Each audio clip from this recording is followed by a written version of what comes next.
नमस्कार मेरे प्यारे साथियों, कैसे हैं आप लोग। आशा करते हैं आप लोग अच्छे होंगे और आपकी पढ़ाई भी अच्छे तरीके से चल रही होगी। साथियों, आज का जो हमारा टॉपिक है वो झारखंड पुलिस कांस्टेबल 2024 में जो हिंदी का फर्स्ट पेपर होता है काव्य खंड का, उसी का चैप्टर नंबर 3 है। इसके पहले हमने आपको 2 चैप्टर करवा चुके हैं जिसमें आपको व्याख्या और प्रश्न उत्तर भी करवा चुके हैं, तो आप लोग जाके वीडियो के माध्यम से देख सकते हैं। यह है चैप्टर नंबर 3 की व्याख्या हम बताएंगे, उसके बाद इसका प्रश्न उत्तर भी लेके आएंगे। तो आइए आज के टॉपिक को व्याख्या देख लेते हैं। आज का जो चैप्टर है सवैया देव द्वारा रचित है, चैप्टर नंबर 3 है। आइए सवैया का व्याख्या देखते हैं। पानी नुपुर मंजू बज कट किंकिनी के धुन की मधुराई, सांवरे अंग लसय पट पीत हिये हुलसे बनमाल सुहाई। थोड़ा सा हम आपको परिचय बता देते हैं, उसके बाद हम आपको व्याख्या बताते हैं। देव जी का जो जन्म हुआ था वो इटावा में हुआ था। इटावा उत्तर प्रदेश में ही पड़ता है और सन आपको बता दें 1673 में हुआ था। और इनका पूरा नाम अगर बात करें तो देवदत्त द्विवेदी था। देवदत्त द्विवेदी था देव जी का पूरा नाम। और देव के अनेक आश्रयदाताओं में औरंगजेब के पुत्र आजम शाह भी थे, परंतु देव को सबसे अधिक संतोष और सम्मान उनकी कविता के गुणग्राही आश्रयदाता भोगीलाल से प्राप्त हुआ है। ठीक है। और उनके काव्य ग्रंथों की संख्या 52 से 72 के बीच मानी जाती है कि इसके इतने के बीच में इनकी क्या है, काव्य ग्रंथों की संख्या है। और इनकी मृत्यु हुई थी 1767 में। 1767 में इनकी मृत्यु हुई थी। ठीक है। और इन्हें रीतिकाल के कवि कहते हैं, रीतिकाल के ये कवि हैं।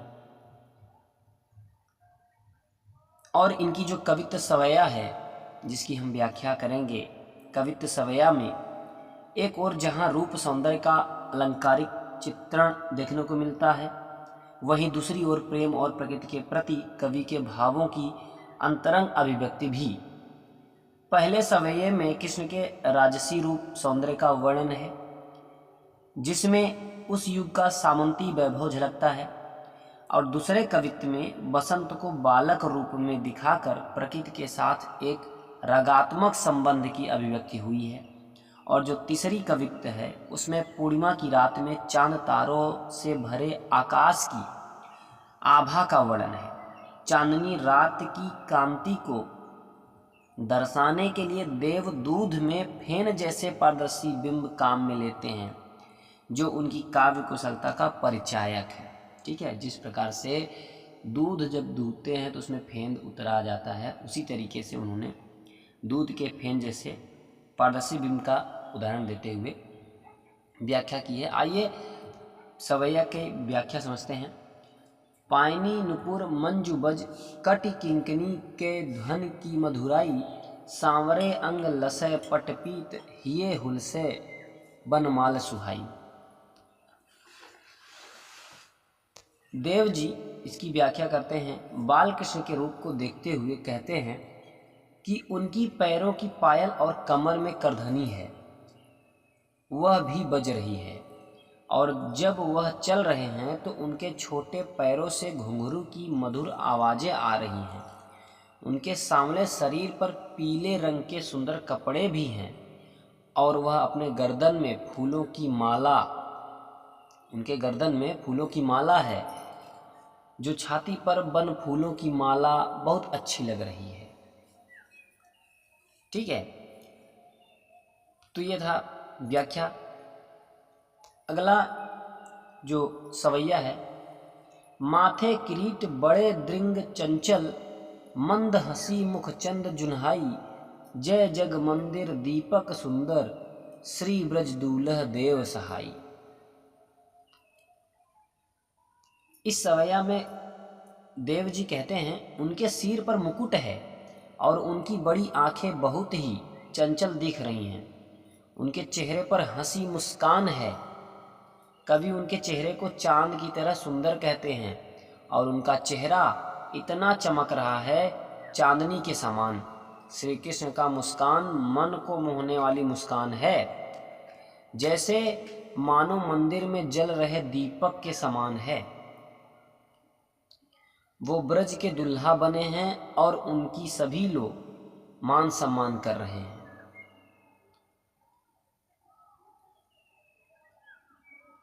डार द्रुम पलना बिछौना नव पल्लव के सुमन झिंगुला सोहे तन छवि भारी दय पवन झुलावे केकी कीर बतरावे देव कोकिल हलावे हुलसावे कर तारी दय। इसमें कवि देव जी व्याख्या करते हुए कहते हैं, कवि प्रकृति के विभिन्न उपादानों के भावना के संबंध में है। कुछ कहते हैं बसंत को बच्चा बताते हुए कहते हैं, बच्चा का झूला पेड़ों की टहनियाँ हैं और नई नई निकली पत्तियों का मुलायम और आरामदेह बिछौना है। बसंत की तरह बच्चा के शरीर पर फूलों से बना झबला माने कपड़े की तरह बहुत ही सुंदर दिख रही है। हवा बहने से जब पेड़ की डालियां हिलने लगती हैं तो ऐसा लगता है हवा पालने को झूला झूला रही है। मोर और तोता आपस में बातें कर रहे हैं और कोयल अपनी मीठी बोली से गाना सुनाकर ताली बजा रही है। पुरित पराग सो उतारो करे राई नोन कंज कली नायिका लतान सिर सारी दय मदन महीप जू को बालक बसंतताही प्रातः ही जगावत गुलाब चटकारी दय। कवि देव जी अब कहते हैं, अब चारों तरफ फूलों के बीच के पराग के कण गिरे पड़े मिलते हैं। इसे देखकर कवि देव जी कहते हैं, मानो कोई बच्चा बसंत को किसी नज़र से बचाने के लिए उसकी नज़र उतारकर चारों तरफ फैला दिया हो। कमल की काली को नायिका कहते हैं इसलिए कि वह लताओं की साड़ी पहनकर बहुत ही अच्छी दिख रही हैं। तब आई है हवा को काम का पुत्र कहते हैं, यानी बसंत को कामदेव का पुत्र कहते हैं। और बसंत सुबह में गुलाब चटकारी देकर जगाता है। ठीक है, कवित्व की व्याख्या देखते हैं। फटिक सिलानी सौ सुधारो सुधा मंदिर उदधि दही को सो अधिकाई उमगे अमंद बाहर ते भीतर लो भीति न झिए देव दूध को सो फेन फल्यो आंगन फरस बंद। कभी चांदनी रात को दूध से नहाई रात को अमृत के रूप में मानते हैं। कभी चांदनी रात को दूध से नहाई रात को अमृत के रूप में मानते हैं और इस रात में जिस भी चीज पर चांद की रोशनी पड़ जाती है वह दूध की तरह से चमक रहा है। चारों तरफ चांदनी बिखरी हुई है। देव भी कहते हैं, क्या कहते हैं देव जी, इस चांद की प्रकाश सारे जगहों पर ही नहीं बल्कि हमारे हृदय तक भी फैला हुआ है। आंगन में भी चांदनी ऐसे फैला है जैसे दूध में झाग फैली है। समझ रहे हैं?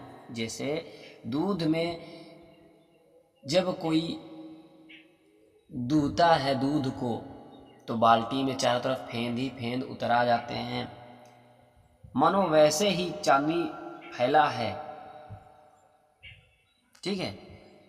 तारा सी तरुणीता में ठाढ़ी झिलमिली होती मोतिन की ज्योति मिलियो मल्लिका को मकरंद आरसी से अंबर में आभा सी उजारी लगे प्यारी राधिका को प्रतिबिंब सो लगत चांद। आइए इस कवित्व की व्याख्या समझते हैं। तारे जो आसमान में टिमटिमाते हैं मानो जमीन पर उतर आए हैं, वो ऐसे आए हैं जैसे किसी सुंदरी को सजकर खड़ी है। वो बहुत से आभूषण पहने हुए हैं, जेवर मोती गहना पहनकर कोई सुंदरी सजकर खड़ी है, मानो ऐसे लग रहे हैं और इधर उधर घूम रही हैं। सभी चांदनी रात में यह सब इतना सुंदर दिखाई दे रहा है जैसे आईना में दिखाई देता है। और कवि इसकी तुलना राधा के सुंदर मुखड़े से की है। ठीक है, कवि ने जो तारे हैं रात में टिमटिमा रहे हैं उनकी तुलना राधा के सुंदर मुखड़े से की है। ठीक है, तो ये था देव जी के कवित्त और सवैया की व्याख्या। कैसी लगी व्याख्या आप लोग कमेंट करिएगा और बताइएगा।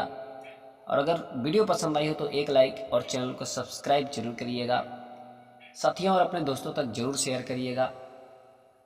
तब तक मिलते हैं हम आपको आपके साथ अगली वीडियो में।